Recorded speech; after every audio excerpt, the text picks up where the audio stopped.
A frustrated CEO, a broken Ferrari, and a mechanic everyone ignored, until he did the impossible. What happened next shocked her entire engineering team and changed his life forever. Watch how one unseen genius rewrote his destiny in seconds. Let's get started. In downtown Los Angeles, evening lights washed over the streets as Ava Reynolds stood beside her red Ferrari, trying to hide her growing irritation.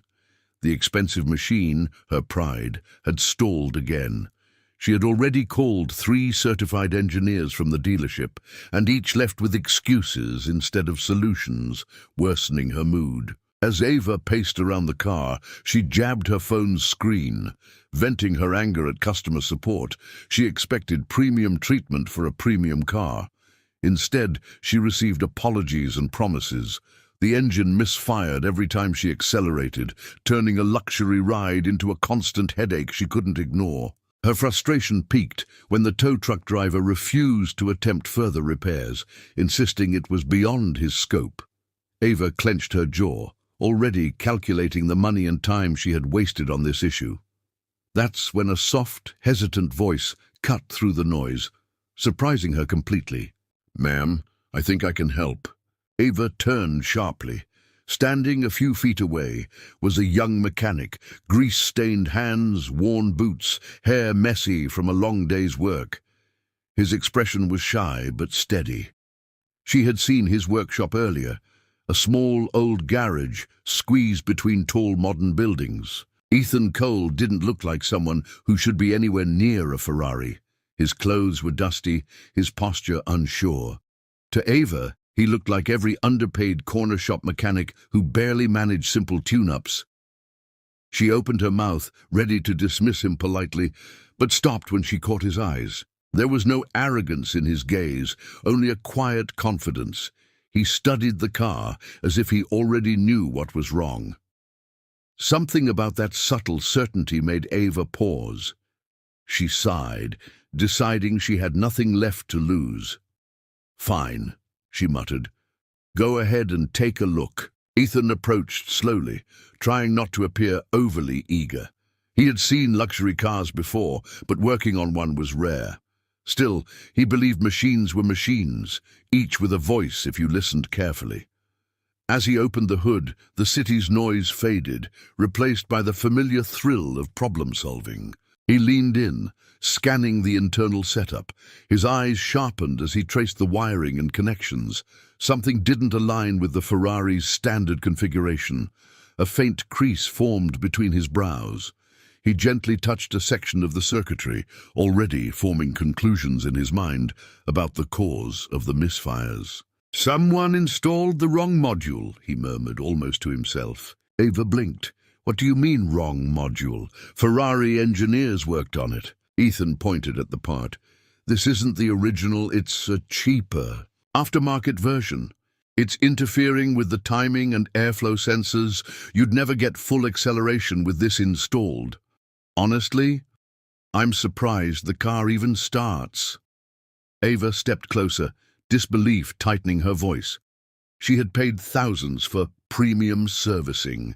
The idea that someone replaced a part without telling her made her blood boil. "Can you fix it?" she asked, her tone clipped. Ethan nodded. "Yes, but I'll need about 20 minutes to reset and rewire it." She crossed her arms, analyzing the young man. Everything about him contrasted the polished, overly confident dealership experts. Yet he spoke with precision and clarity. No jargon meant to confuse her, no false promises. His explanation was simple, logical, and direct. For the first time all day, she felt a flicker of hope. Ethan pulled a small toolkit from his backpack. Ava raised an eyebrow. He carried it with him like a professional, despite his humble background.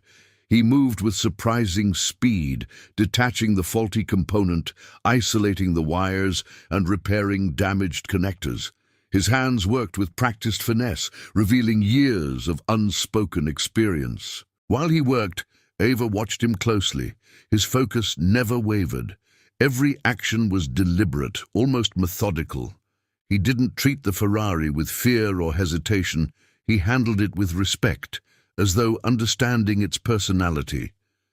She wondered how someone like him could remain invisible in a city full of opportunity. As Ethan reconnected the last wire, he wiped his hands on a rag and stepped back.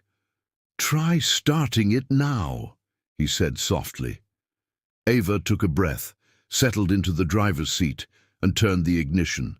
The engine roared to life, smooth, powerful, flawless. Her eyes widened. It hadn't sounded this perfect, even when new. She tapped the accelerator lightly. The response was immediate and clean. For a moment, she didn't speak.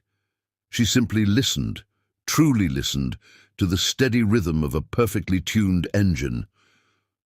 When she finally looked up at Ethan, her expression had shifted completely from doubt to shock. How did you do that when certified engineers couldn't?" she asked, stepping out of the car again. Ethan shrugged, looking embarrassed. "I study engines at night, all kinds, Italian, Japanese, German. I can't afford college, so I read manuals, watch engineering lectures, and practice on old scrap engines in my garage." Ava stared at him, taken aback by his honesty. In a world where everyone bragged about achievements, Ethan spoke like someone who worked because he loved the craft, not because he wanted recognition. His quiet humility made the moment even more astonishing. He had succeeded where experts had failed. "You're telling me," Ava said slowly, "that dealership engineers with years of training missed something you spotted in minutes?" Ethan nodded reluctantly. "Sometimes people depend too much on scanners and software. They forget to trust their ears and hands. Machines talk. You just have to pay attention." His explanation left Ava unexpectedly impressed. She took a moment to absorb everything. The noise of the city continued around them, but in that moment, all she could see was the young mechanic who had restored her car and shaken her assumptions. She had built a multi-million-dollar tech company by recognizing talent hidden where others never looked. "Ethan," she said finally, "what would you say if I asked you to come work for my company? Full-time, with real pay, real benefits, real recognition." He froze, stunned. No one had ever offered him anything close to that. Why me?" he whispered, unable to hide the disbelief in his voice. Ava smiled, a genuine one, "Because you see what others can't, because you listen to details people ignore, and because skill like yours shouldn't be hidden in a small garage." She extended her hand. "You fixed my Ferrari. Now I'd like you to help fix the future of my automotive division." Ethan stared at her hand, his chest tightening with emotions he didn't know how to process. For years, he had worked quietly, unnoticed, repairing cars others had given up on. He never asked for praise. He never expected opportunities.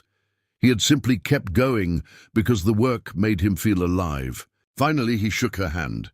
His voice trembled, but his eyes were bright. "I'd be honored, ma'am." Ava nodded firmly. "Then it's settled. Come to my office tomorrow morning. I'll handle everything else." Turning back to her Ferrari, she added with a grin, "Looks like I owe you a drive up the coast as thanks." As she drove away, the engine's perfect rhythm echoing behind her, Ethan stood on the sidewalk, unable to stop smiling.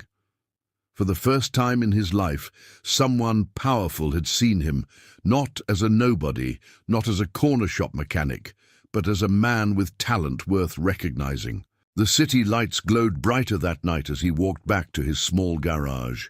Tomorrow, his life would change, but for now, he simply enjoyed the quiet victory. A Ferrari had roared because of him, a CEO had believed in him, and a future he never imagined had finally opened its doors. Within minutes, Ethan rewired the system, adjusted the timing, and brought the Ferrari back to life. The engine purred like a symphony. Ava stood frozen, shocked by the transformation. No hesitation, no sputtering, just pure performance. She had never heard it run this perfectly, not even after official dealership servicing. Her jaw dropped as she stepped closer, listening to the flawless rhythm.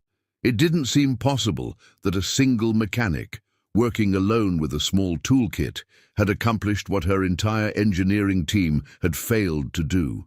She felt a mix of awe, confusion, and a surprising hint of respect. How did you do that when my engineers couldn't?" she finally asked, unable to hide her amazement.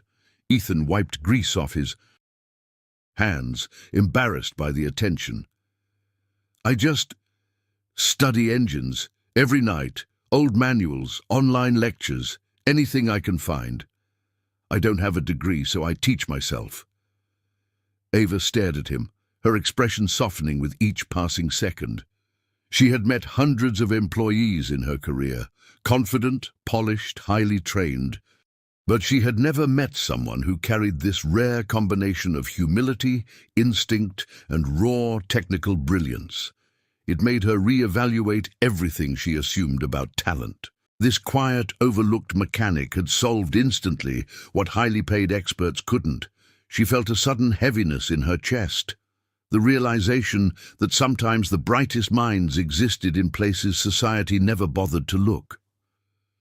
"Ethan," she said slowly, choosing each word with care, "how would you feel about working for my company?" He blinked, confused. "Doing what exactly?" Ava stepped closer, her voice firm. "As our lead diagnostic specialist, someone who can recognize problems machines are too advanced to reveal, someone who listens differently, someone who sees details others miss." The sincerity in her tone made Ethan's heart stop. His eyes widened as the weight of her offer hit him. A job, not just any job, but a respected, permanent position with a future he had never imagined. His voice cracked as he whispered, "No one ever valued me." Ava's smile was gentle but unwavering. "Well," she said softly, "I do." For a long moment, Ethan couldn't speak. He felt the world around him blur, replaced by the warmth of finally being seen. Not for what he lacked, not for the degree he couldn't afford, but for the skill that lived in his hands and mind. Ava's belief in him felt unreal. He nodded slowly, breath unsteady. Yes, I'd be honored, truly." Ava released a small laugh, relieved. "Good. Tomorrow morning, come to Reynolds Automotive headquarters. I'll have HR prepare everything." She handed him her business card. "From now on, you're not just fixing cars at a small shop. You're building the future with us." Ethan looked down at the card as though it were solid gold. He had spent years fixing broken engines in a cramped garage, wishing he could do more, learn more, become more. Yet he never believed opportunities like this existed for people like him, people without college degrees or wealthy connections. As Ava watched him, she felt a sense of pride rise within her. Discovering untapped talent had always been her strength in business, but this moment felt different. It wasn't just about hiring someone brilliant. It was about giving a decent human being the chance he deserved. She walked around to the driver's seat and slipped inside the Ferrari. The engine responded instantly, smooth as silk. The entire car felt reborn. She glanced at Ethan through the window, seeing not a mechanic, but a hidden genius whose gifts had gone unnoticed for far too long. "I'll see you tomorrow," she said. Before driving off, the Ferrari glided away, leaving Ethan standing on the sidewalk with the faint rumble of the engine echoing behind him. He didn't move, didn't breathe. He simply stared at the card in his hands, overwhelmed by the magnitude of what had just happened. When he finally made his way back to his garage, he looked around at the familiar clutter, old scrap engines, mismatched tools, a flickering bulb above his workbench. Everything looked the same, yet felt completely different. This little place had been his entire world. Now it was only the beginning. He sat down on a crate and closed his eyes, letting emotions wash over him. Years of struggle, long nights studying diagrams, trial and error repairs, rejection from schools he couldn't afford. All of it had led to a moment that appeared out of nowhere, a moment that changed everything. The next morning, Ethan arrived at the towering Reynolds Automotive building, feeling small beside the glass giant. People in suits rushed past him, carrying tablets and coffee cups. He felt strangely out of place in his clean but simple clothes, until the elevator opened and a familiar voice called his name. Ava stepped out, waving him over. "You're right on time," she said warmly. "Come, let me show you your new workspace." She guided him through the sleek hallways, past labs filled with advanced machinery and engineers in white coats. Ethan felt like he had stepped into another universe. They entered a large diagnostics lab, equipped with state-of-the-art tools, advanced sensors, and prototype car models. The room buzzed with innovation. Ava turned to him, eyes shining. "This is yours," she said. "You'll help us improve our systems, detect flaws early, and design smarter engines." Ethan stood frozen. "Mine? This whole place?" "Every bit of it," Ava confirmed, "and you'll have a team to support you." He swallowed hard, trying to steady himself as awe washed over him again. This wasn't just a job. It was a life he had never dared to imagine. One by one, engineers entered the room, curious about the new hire. They expected someone from MIT or Caltech. Instead, they found a humble young mechanic with calloused hands and deep brown eyes. At first, they were skeptical until Ava announced what he had done. "Ethan diagnosed and repaired my Ferrari in minutes," she told them, "something none of our specialized technicians could accomplish. Respect his skill. You'll learn from him." The room fell silent. Slowly, the skepticism faded, replaced by genuine interest and admiration. Over the next weeks, Ethan transformed the lab. He identified flaws in prototypes that software had missed. He upgraded diagnostic processes, saved the company thousands of dollars, and solved issues no one even knew existed. Word spread through the building. The quiet mechanic was a genius. His confidence grew, but his humility remained unchanged. He never bragged, never demanded attention. He simply worked, the same way he always had. Except now his talent had a home, and people finally saw him, valued him, appreciated him. Ava checked on him often, impressed each time. She admired not only his intelligence, but his character. The world had overlooked him, yet he never grew bitter. Instead, he grew better, stronger, brighter. And watching him rise reminded her why she had built her company, to create opportunities that mattered. Months passed, and Ethan became one of the company's most important assets. He designed a new diagnostic interface that revolutionized the entire automotive division. Engineers from other branches flew in to learn from him. Investors praised his contributions. Ava promoted him twice within the year. One evening, after a long day of testing new prototypes, Ava found Ethan standing alone in the lab, staring through the glass wall at the city lights. "Thinking about something?" she asked softly as she approached him. He nodded, emotion flickering across his face. "I'm just grateful," he whispered, "for all of this, for you believing in me. I still don't know why you took a chance on someone like me." Ava smiled, stepping beside him. "Because talent isn't defined by where you come from. It's defined by what you can do and who you are." Ethan looked at her, eyes shining. "You changed my life, Ava." She shook her head gently. "No, Ethan, you changed your own life. I just opened a door you already had the strength to walk through." They stood together in the quiet lab, the hum of machines surrounding them, both knowing that the moment was bigger than gratitude. It was about possibility, about unseen brilliance finally being recognized, about two very different worlds meeting and growing stronger because of it. Ava turned to leave, but paused at the door. "You know," she added with a smile, "one day the world will remember your name." Ethan exhaled softly, a warm, humble smile spreading across his face. "As long as the engines run right," he said, "that's all the recognition I need." And in that quiet, glowing room, high above Los Angeles, their story found its perfect ending, not in fame, not in fortune, but in the powerful truth that sometimes the people no one notices become the people no one can live without.